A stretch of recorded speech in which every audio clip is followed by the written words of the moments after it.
कुटुंब कबीला सुगर हंसा के नाले रुबात है कुटुंब कबीला पिंजड़ा के बोलत सुबात है कहाँ दूर भागे यातन ना मिलेगा दोबारा रे माया छिन भर के काया यातन ना मिलेगा दोबारा रे माया छिन भर के काया यातन ना मिलेगा दोबारा रे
भाई कुटुंब कबीला यार बेटा यार नाती हाय बेटा यार नाती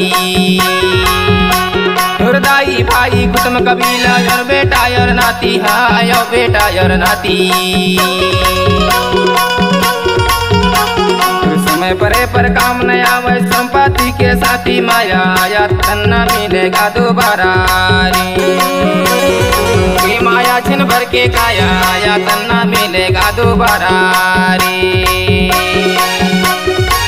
माया छिन भर के काया या तन्ना मिलेगा दोबारा रे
कैले पीले कर ले भोग विलास काया कर ले भोग विलास ले दले कैले पीले कर ले भोग विलास काया कर ले भोग विलास और कौन दिन आते मरतर जावे चतियन जामी कास माया या तन्ना मिलेगा दोबारा रे माया छिन भर के काया या तन्ना मिलेगा दोबारा रे माया छिन भर के काया या तन्ना मिलेगा दोबारा रे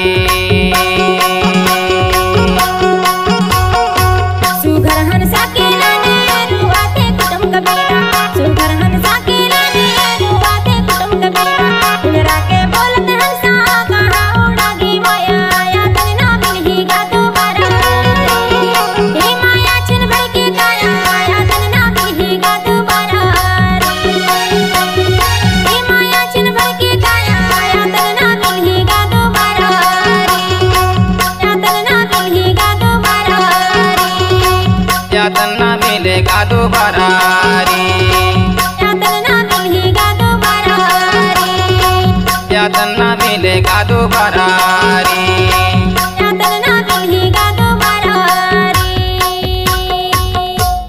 सांस्कृतिक लोककला मंच फूल के फुलवारी जय हो सरस्वती माई। गायक श्री गुड्डालाल यादव जी व गायिका कुमारी राखी धारवे। प्रोग्राम हेतु संपर्क करें 9098612673।